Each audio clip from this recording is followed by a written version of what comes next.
tonight on the record, no Southern hospitality. The war for South Carolina is turning nasty.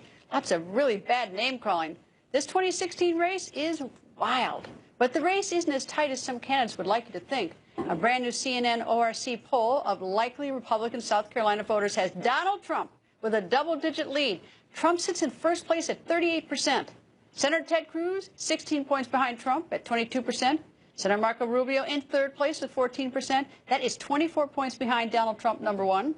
And Governor Jeb Bush in fourth place with 10%. Dr. Ben Carson in fifth with 6%. And Governor John Kasich rounding out the field at 4%. And with just 4 days until primary day, the candidates are pounding the pavement in South Carolina. We have a president that talks about the ozone. Then he flies to Hawaii to play golf at a 747 with a 4-monster engine. He plays more golf than people on the PGA Tour. We can rebuild villages in Iraq and Afghanistan. You know what? We can rebuild Flint, Michigan. We are in grave danger as we allow the culture of division to flourish in our society. The truth is, we aren't a single-issue country. We face a complex set of economic, social, and political challenges. I think Hillary Clinton's unqualified to be president of the United States. Have we lost our faculties? Is political correctness so consuming that we're not willing to say that's just nuts? 2016 presidential candidate Senator Marco Rubio goes on the record. Good evening, sir. Good evening, Greta. Thanks for having me. Thank you for joining us. Senator, you and Donald Trump are both calling Senator Ted Cruz a liar. Actually, you use more polite words. You say that he makes things up. I don't think you've used the L word. But Senator Ted Cruz, in a new poll out tonight, is in second place in South Carolina. You're in third. How do you explain why that is? I don't think these polls are relevant at this stage, and we've seen it in multiple states now where those numbers change at the end, and that's true whether you're up or down. I mean, voters are still making their decision. And the only thing I said about Ted is that he's not telling the truth about multiple things. I mean, he's been rebuked over the weekend by National Right to Life for not telling the truth about my record on Planned Parenthood. He's distorted and not told the truth about my record on the definition of marriage. And today, he wasn't telling the truth when he gave a defense speech and arguing about how he's going to increase the military. Ted Cruz has been weak on national defense. The only budget he ever voted for is a budget offered by Rand Paul that bragged about reducing defense spending, and he's voted against every defense authorization bill he's ever voted on. So I think he's trying to cover for that with some of these things, but people see through it. All right. Oh, I'm making the assumption everything the foregoing you said is all true, and I'm not challenging you on that because I don't have it in front of me, but I'll make the assumption is you must be pulling your hair out that apparently the South Carolina voters, to some extent, are believing him. No, not really. I think if you look at the way trends go in these campaigns, we feel great about our momentum and where we're going to wind up. I mean, there's 5 polls a day, and they all show different things. What they all consistently show is that our numbers continue to grow, and we feel good about what that's going to mean on Saturday night. And so that's what I focus on. I don't necessarily, I mean, if I listened to polls, I never would have run. I was in 9th place out of 10 or something when we first started this race. Which brings me to Facebook. I asked my Facebook followers to submit some questions, and Marlene Lutz put a question on my Facebook page. It says, at what point in your, meaning you, sir, your political life did you feel qualified to run for president of the United States? What did you say to yourself to come to this decision based on your history? Yeah. Well, first I looked at our party and I said the Republican Party needs to be unified and it needs to grow. We have to be able to take our conservative message to people who are not voting for Republicans and conservatives. And I can do that better than anyone in this race, and I knew that. And the other is, the most important thing a president does is national security. And if you look at the Republican field and the people who are left, I have more experience than anyone else running when it comes to national security and foreign policy. And it's not even close, actually. That's the most important job of a president. And so when I saw that and I saw the field, I said we had to have someone running who could win and who was strong on national security, and that's when I knew that that I had a chance to not just be the nominee but be the president at a time when America desperately needs a new commander-in-chief. The Constitution says that the president shall nominate someone to the Supreme Court, and the president has received a lot of criticism from the Republican side of the aisle saying that he doesn't pay attention to the Constitution, and they point to his executive orders. Now he's faced with the clause that says he shall nominate, and some Republicans say that he shouldn't. What do you say? Well, look, he can nominate if he wants. We're just saying the Senate's not moving forward on any nomination until after the election. And there's been precedent set for that over 80 years now, in which in the last year of the 8th year of a president, at some point we don't even move forward on appellate judges. So but is that the precedent you want to set, though? I mean, at some point the shoe's going to be on the other foot. And you've got the situation where President Ronald Reagan nominated Justice Kennedy in the last year of his presidency, and that was then he was confirmed to the Supreme Court. I mean, I know that the Republicans say, well, the Democrats did it this way, so now we're going to do it this way. Why not at least have a hearing, and you can reject the nominee? Well, again, I think I agree with Senator McConnell. We're going to have an election in November. And in November, when we have this election, voters are going to get to choose a president. And a big issue in this campaign is going to be what kind of justice should replace someone like Justice Scalia. Justice Scalia is perhaps the foremost jurist in American history for the reality that their job is to interpret the Constitution according to its original meaning. He needs to be replaced by someone just like that. You're not going to get someone like that from Barack Obama. But again, in November, there's going to be an election, and if Hillary Clinton or Bernie Sanders wins, I don't believe they will, but if they do, then that's the kind of jurist they're going to get something different. But if not, then the next president will be someone, me, I hope, who will appoint someone like Justice Scalia to the bench. So in November, voters are going to have a say on this, and then we'll move forward from there. And that's what I think the appropriate approach is at this moment. We're not moving forward in the Senate, and I'll do everything I can procedurally to stop us moving forward. But again, the majority leader has said we're not going to do anything, and so I feel comfortable with that. Senator, nice to have you join us, and good luck in the primary, sir. Thank you. Thanks, Greta. Well, the Trump-Cruz feud was already blistering hot, but today it went nuclear. Donald Trump and Senator Ted Cruz trading blows, and Donald Trump once again threatening to sue Senator Cruz over his eligibility to be president.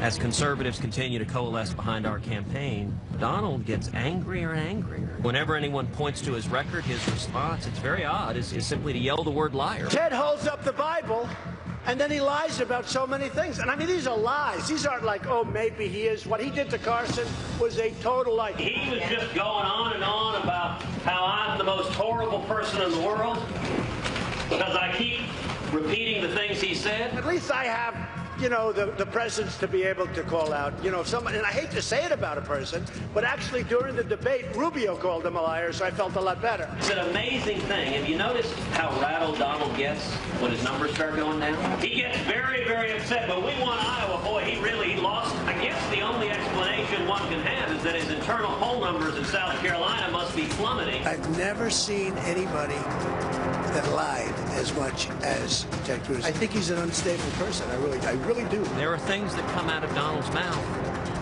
which any parent would be very dismayed if their child repeated at home. And it is not a good thing if parents would be embarrassed to have their children repeating the President of the United States.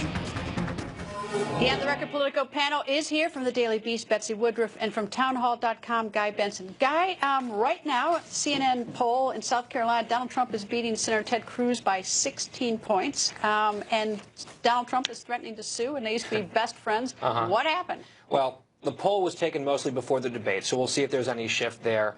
This breakup of the bromance has been very ugly to witness.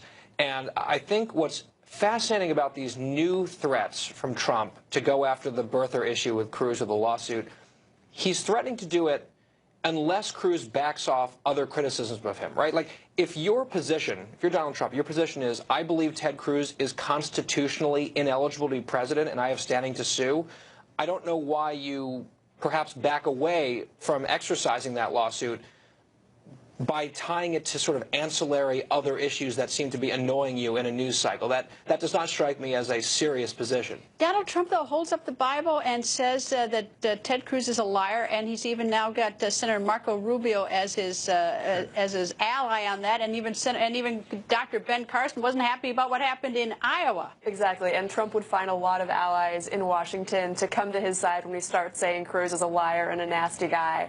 But the reality is that this ugly break breakup is really terrible for the Republican Party going forward. Remember, a few months ago, there was sort of an emerging consensus that that Cruz could perhaps be the coalition candidate, that Trump would fade out and his supporters would say, okay, we like Cruz enough, we'll get on board with this guy, it's going to work out. Cruz actually said he thought he'd be able to pick up Trump supporters. But given the last week, given the fact that on the debate stage multiple times Trump called Cruz a nasty guy, like a bad human being, that makes it tough. But everyone says it's bad for the Republican Party, and I must admit I think it's rather rough. I mean, I thought it was rough when he said that Governor Perry got glasses to look smarter. I mean, we've been doing this for 6 or 7 months, but the numbers just don't show it. Everyone says it's bad for the Republican Party. Well, why are so many people interested in this campaign, and why is he winning if it's so bad? Yeah, and the other thing is he's been calling Ted Cruz names now for well over a month. He called him unhinged and nasty and all those things, unstable. That was weeks ago. And then he turned around and he's, oh, not only that, a liar who cheated and stole an election. That was another thing he said about Ted Cruz. And then a few days later he said, but I like him and he might be my running mate. And now it's back to crazy, unstable person, vicious liar. So, I mean, it's Trump can and will turn on a dime when he feels like the moment is right.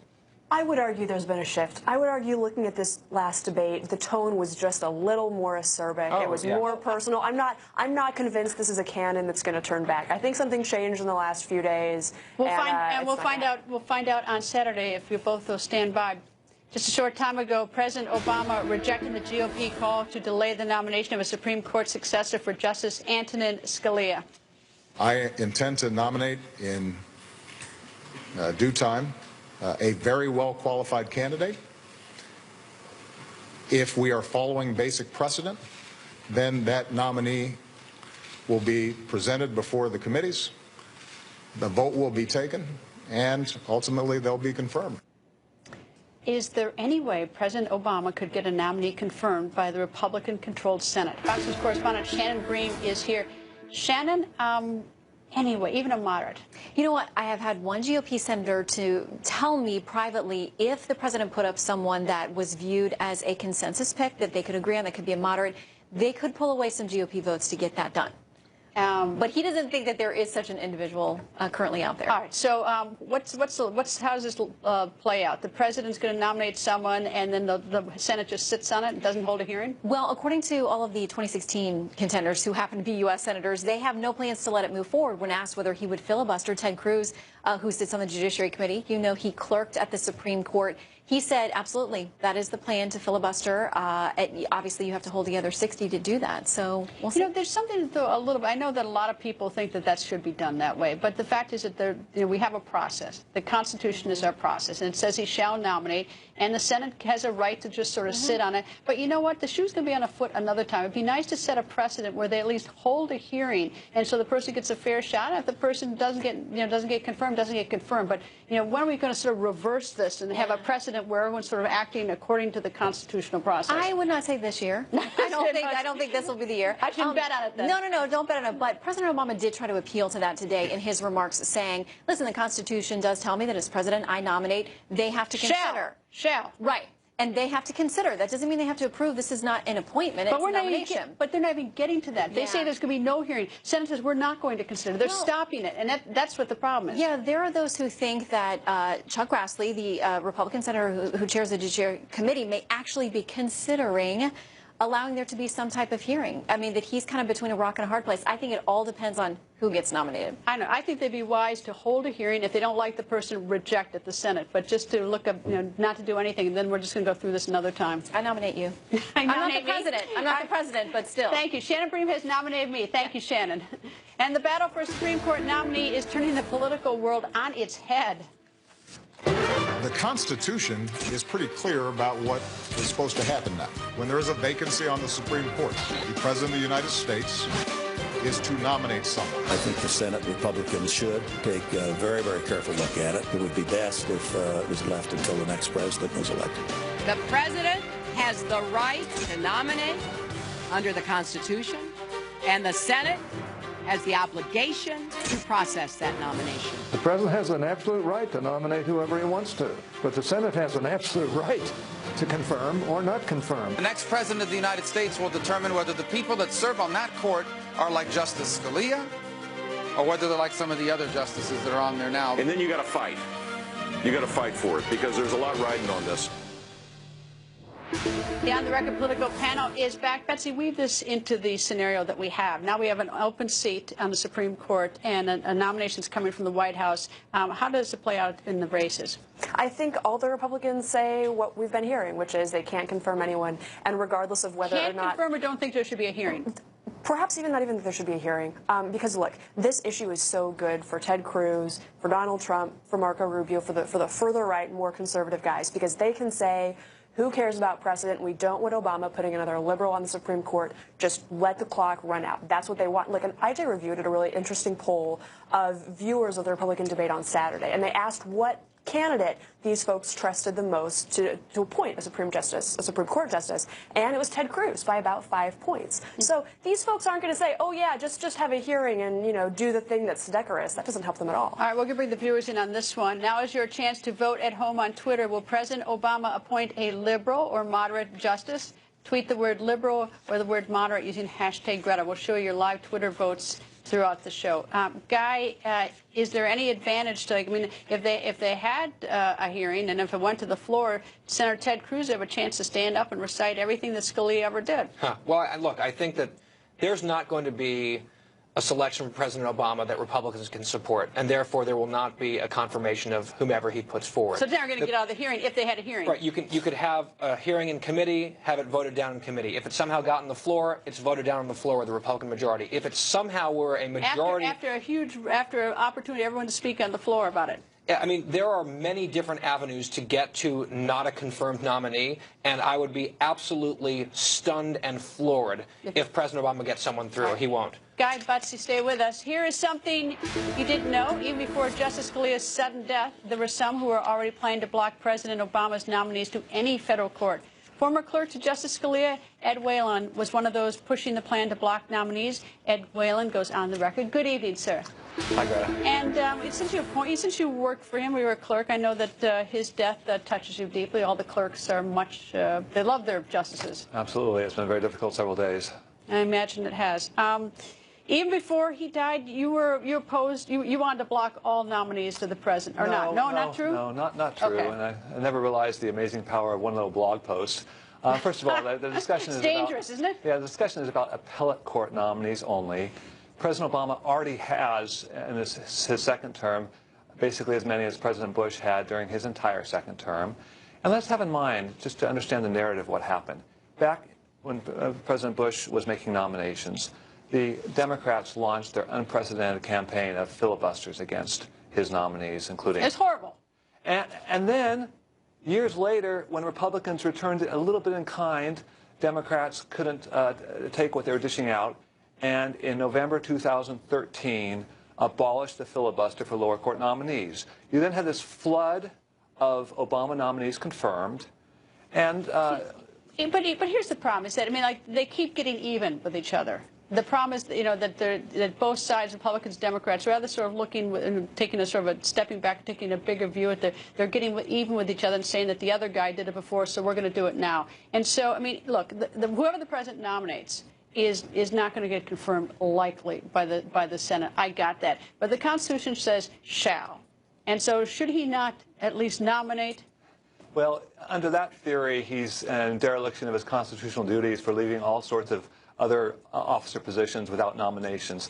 No, look, what that provision means is it's the president who makes the nominations, not someone else. There's no constitutional obligation to make a nomination as soon as there's a vacancy. Otherwise, he's already in dereliction now. What does he... But of course he goes. Of course he has a right. I'm sorry. Of course he has a right to make a nomination. No one's contending otherwise. What Senate Republicans are saying is that nomination is not going to go anywhere. So why are you wasting our time? Why not have a hearing, and why not let's hear from our U.S. senators and have this sort of robust debate about it. I know they're going to say no in the end to it, but why not have the American people at least say a robust debate about the Supreme Court? Have you seen any of the hearings of the last 20 years? A hearing isn't going to provide very meaningful information. I don't think a hearing adds much at all. It becomes a sort of spectacle. And look, if the Republican position is that there should be no one confirmed this year, and I think that's the right position, why waste your time with a hearing? I guess I see a robust debate as having value for the American people. They can see how the sausage is made in some ways. Oh, you can have that debate. It doesn't require a hearing. Anyway, Ed, nice to see you. Nice to see you. And is Secretary Hillary Clinton stealing the election from Senator Bernie Sanders? Some people say yes. So on the record, investigative voting so far, the results are coming up. Also, Dr. Ben Carson said in an interview that Muslims who embrace American values must be, quote, schizophrenic. What did Dr. Carson mean by that? Dr. Carson will be here to go on the record to explain what caucus. And then in New Hampshire, Senator Bernie Sanders had a giant win, crushing Secretary Clinton with New Hampshire voters. Yet right now, and this might be perplexing to you, Secretary Clinton is crushing Senator Sanders in the delegate race. Now, how can that be? On the record explains. Thank you, New Hampshire. Bernie Sanders scoring big in New Hampshire, a massive victory in the critical New Hampshire primary. That big news happening just days after a stunning near tie in the Iowa caucuses. Very excited! Bernie's the best! I'm not going to be surprised if he becomes president. He is going to win. America is going to have a revolution. So Senator Sanders is winning, right? Well, actually, no. Former Secretary of State Hillary Clinton has more delegates than Senator Sanders. Way more. A whopping 394 delegates to only 44 for Sanders. That is a 350 delegate difference. But why? Well, the answer is superdelegates, or party leaders who can vote at the Democratic convention for whichever candidate they want, regardless of how people might vote. The delegates are not a function necessarily of the caucus and election process. That's what people have to watch. Right now, Clinton already has 362 superdelegate endorsements. Sanders only has 8. So even though Sanders beat Clinton by more than 55,000 votes in New Hampshire, 6 of the state's 8 superdelegates have already endorsed Clinton. The other 2 still haven't picked. That means, despite winning big at the polls in New Hampshire, Senator Sanders probably won't get a majority of New Hampshire delegates to the Democratic convention. So, is the system rigged? I think it's going to be a tough thing in the Democratic Party if a candidate gets the nomination based on the superdelegates, because that doesn't really reflect the will of the people. The truth is, superdelegates can vote for whomever they like, and they are free to switch before or even at the Democratic convention. That's something Clinton knows well, because that happened to her in 2008 when she lost her superdelegate lead to then-Senator Barack Obama.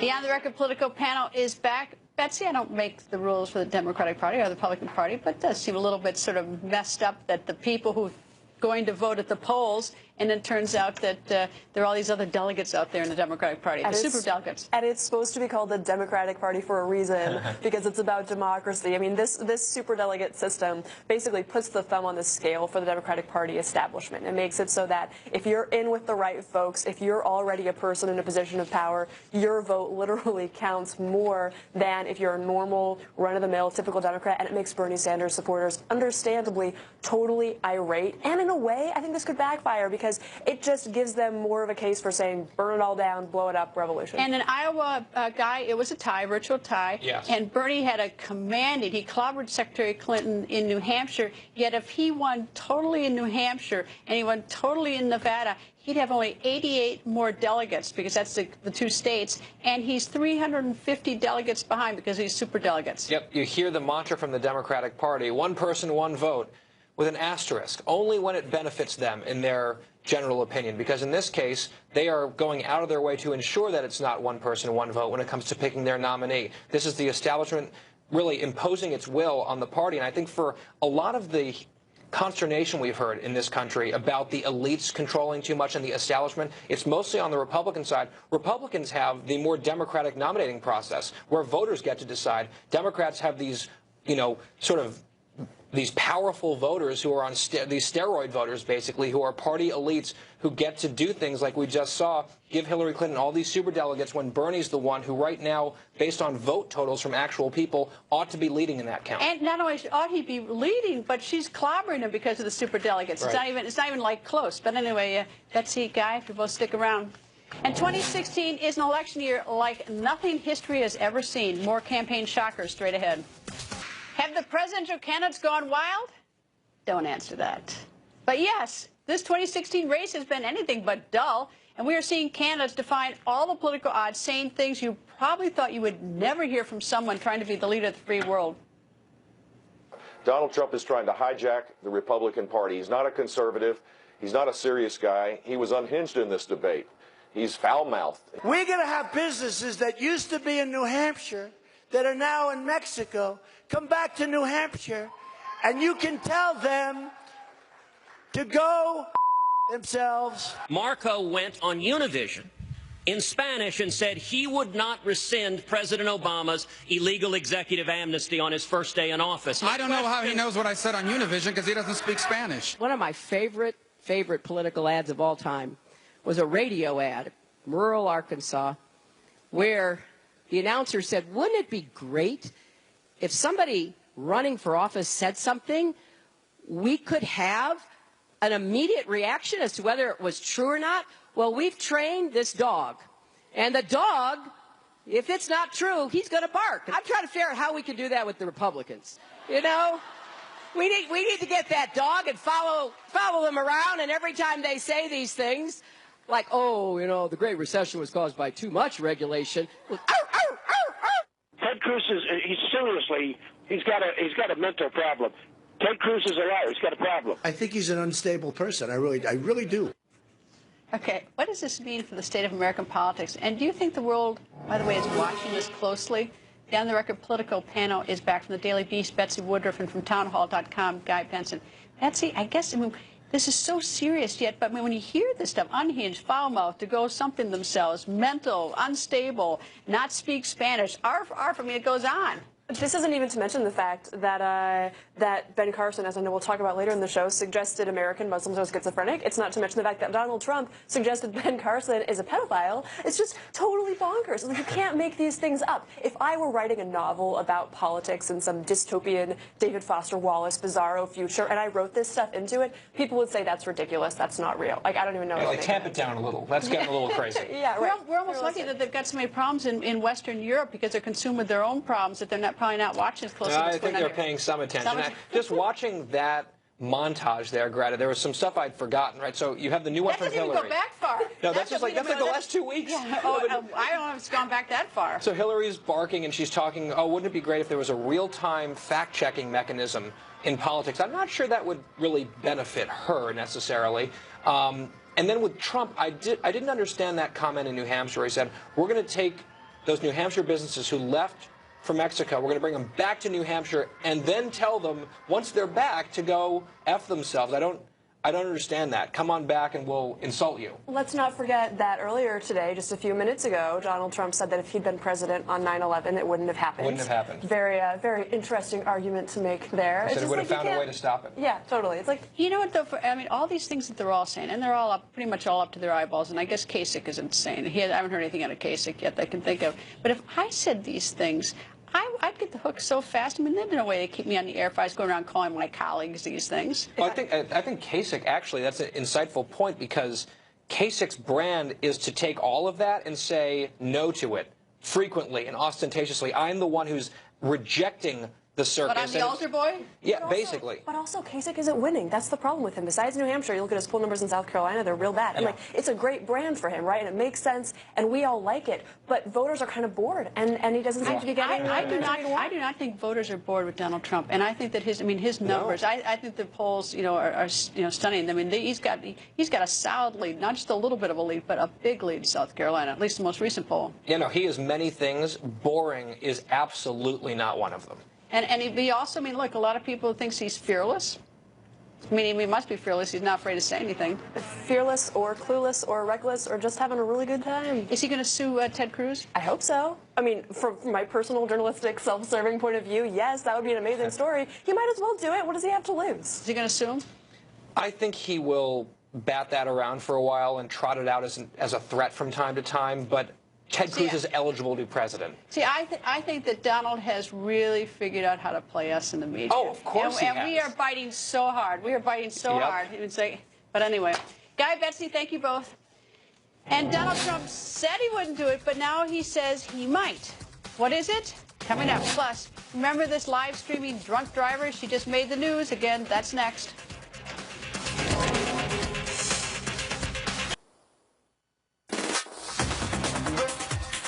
Get ready to speed read the news. Former United Nations Secretary General Boutros Ghali has died. The 93-year-old Egyptian was the first African Secretary General when he was elected in 1991. Boutros Ghali is best known as a history-making diplomat who was one of the architects behind the Camp David Accords. And remember this Florida woman who live-streamed while allegedly drunken driving? Well, she just avoided jail by making a plea deal. 23-year-old Whitney Beal getting 12 months probation, alcohol treatment, community service, and a 6-month driver's license suspension on that live stream video. Beal can clearly be heard saying she was driving drunk.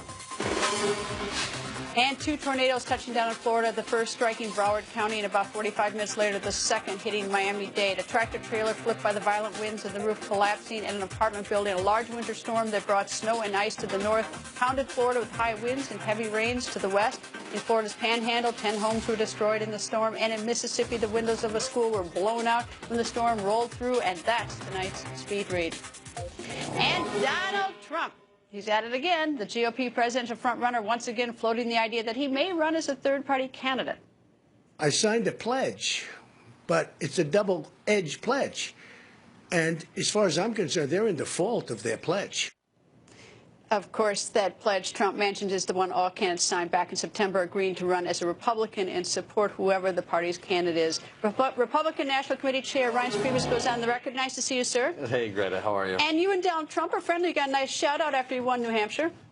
Listen, Donald Trump and I have been just fine. But, you know, the issue with the pledge is simply that if you're going to run as a Republican and avail yourself of the process, come to the convention, you ought to be able to say, I'm going to support the Republican Party. That's what the pledge says. So all the candidates agree to that. I expect all the candidates to continue to agree to that, and I'm not worried about well, this he gave himself sort of out if he says if he was not treated fairly, whatever, as he defines it. Well, but the pledge is simple. I mean, there are 2 parties basically that run this type of process in place. You know, the debates, the convention, the Republicans and the Democrats, and each of them have rules in place for that process. And so if you want to run as a Republican, you have to pledge that you're going to be supporting the Republican nominee. That's pretty fair. I think it's pretty standard, and I'm not worried about this whatsoever. All right. The other night at the debate, there was some applause, and he made a remark that the crowd was stacked with donors. Donors. Well, and so just so that we're clear on this, on how these tickets are allocated, I know this is not the most exciting topic in the world, but there is interesting now. There's actually a formula for this. So all of the candidates. There's 1,600 people in the audience. Each candidate gets 107 tickets, so that's 642 tickets are there for the candidates. The RNC had a total of 10 donors in the audience from our ticket allocation, 10. So that's about 0.5% of the entire audience were RNC donors. The fact is, here's the reality. When you have 600 people that are in the room that are there as guests of the candidates, guess what? They're going to be pretty excited to either be for their candidate or against other candidates. That's pretty natural. It's what happens. That's what this is, and I think it's pretty normal. And it's going to continue. It's going to continue on at the next debates. Each candidate is going to get a candidate allotment. They should. All right. We're both from Wisconsin. There's a phrase in Wisconsin called herding cats. Right. Do you sort of feel like that's your job right now, that you're herding cats? You know what? I am herding cats, but it's difficult because you can't react too strongly to any one particular thing. And, you know, you just have to be steady, be patient, be open-minded. That's what I say every day. Be patient, be open-minded, and be steady. Every day. That's what I tell myself. You have to admit, it's a wild ride. It's a wild ride, but it's fun. People say, oh, you got such a horrible job. I think it's one of the best jobs there is right now in politics today. And you know what? It's drama-filled. It's a little wild, but eventually we're going to have a nominee. And we're going to be able to run against either Hillary Clinton, who's facing the FBI, or a socialist from Vermont. I like our chances. Mr. Chairman, nice to see you, sir. You bet. And I asked you on Facebook what you want to hear from Dr. Ben Carson. Some of those questions next. The 2016 race. Dr. Ben Carson even telling a group of diners the race is getting so ugly the candidates are like gladiators going into battle. What I call the ancient Roman Colosseum stage. Everybody wants to go to the Colosseum and see a fight. Nobody wants to think for that. Dr. Ben Carson taking a quick break from the campaign trail to go on the record from Aiken, South Carolina. Good evening, sir. Hi, Greta. Nice to see you. All right, Dr. Carson, tell me, today you made a statement about Muslims and democracy and schizophrenia. Can you explain that, please? Yeah, I basically said a Muslim who believes in all the tenets of Islam, including Sharia, would have a very difficult time embracing our Constitution and our values because they're at odds with each other. So someone then said, well, can't they do both? And I said, yeah, if they're schizophrenic, if they can go in both directions at the same time. Are there some Muslims who don't embrace, in your mind, American Muslims who don't embrace Sharia law, and thus, you know, that would be a different a different view? Yeah, absolutely. I mean, I grew up in Detroit. I knew lots of Muslims who embraced, you know, American values, and they were just like anybody else. Dr. Carson, I put on my Facebook page today asking for questions because we knew that you'd be a guest tonight, and so I thought I'd bring the voters in. And Benny Joe Durden Bassett says to you, a question to you, Dr. Carson, who would you consider as your nominee to go before Congress for the seat as the next Supreme Court justice? So who would be someone you would sort of think about? Joyce Rogers Brown, I think, would be a good choice. But I think, you know, we should look at a whole host of different people. And I would look at what they have done in the past. What kind of judgments have they had? Who do they associate with? There's a lot you can tell about a person's life. And when they come to just do interviews for the position, they've been prepped on what to say. So I think the life is something that you can't necessarily prep somebody on. You can get a lot more information by looking at that.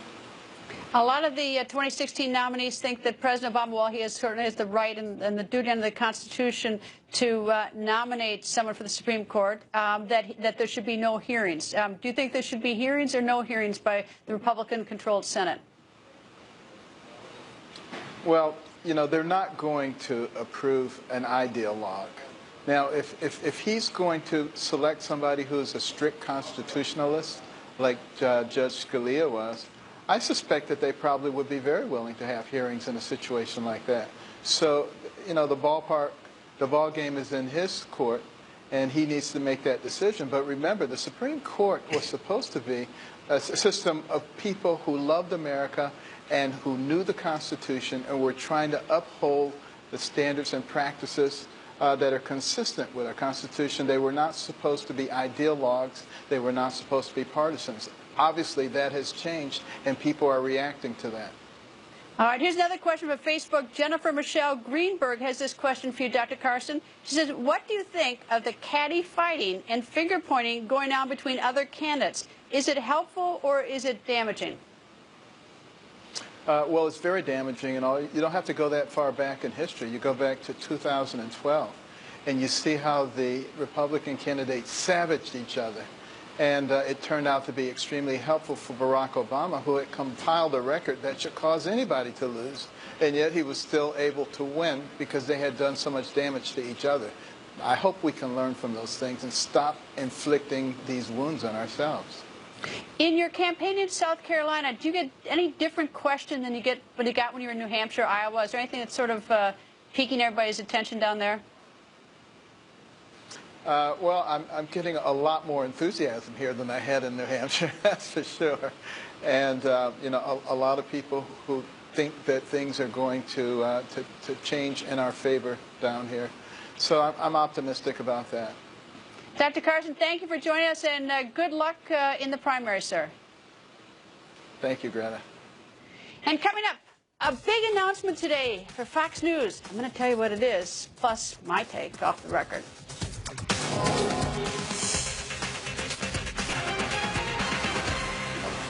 Let's all go off the record. She must be bionic. Apparently, she does not need sleep. She has a new baby, and you mothers know what that means, 0 sleep. But I think she's used to it because for the last few years, she has been receiving wake-up calls in the wee hours of the morning to co-host at 5 a.m. Fox and Friends First. Yes, I'm talking about my Fox colleague, Ainsley Earhardt. You know her. She cut her teeth here at the Fox News Channel doing segments for Hannity, and she's done a lot since. So now, the big news. Just a short time ago, Ainsley was named the new co-host of Fox and Friends And that is fun news here at the Fox News Channel, because Fox and Friends is a favorite of all of us. It's also a hugely successful morning show. Launched in 1998 and has been going gangbusters ever since. So I'm thrilled for Ainsley, and I'm also thrilled for her co-hosts, Steve Doocy and Brian Kilmeade. So congratulations to the #1 show in the morning, Fox and Friends, and congratulations to Ainsley on the new gig. P.S. Doocy offered me $5 to say something really nice about him. And Steve, I really tried, and I really wanted that $5, but I just couldn't think of anything nice to say about you. And that's my off-the-record comment tonight. And it's time for your campaign flash. Senator Ted Cruz about to take the stage at a rally with Governor Rick Perry at the Anderson Civic Center in Anderson, South Carolina. Donald Trump filling a performing arts center at Beaufort High School in South Carolina. Trump just wrapping up his speech.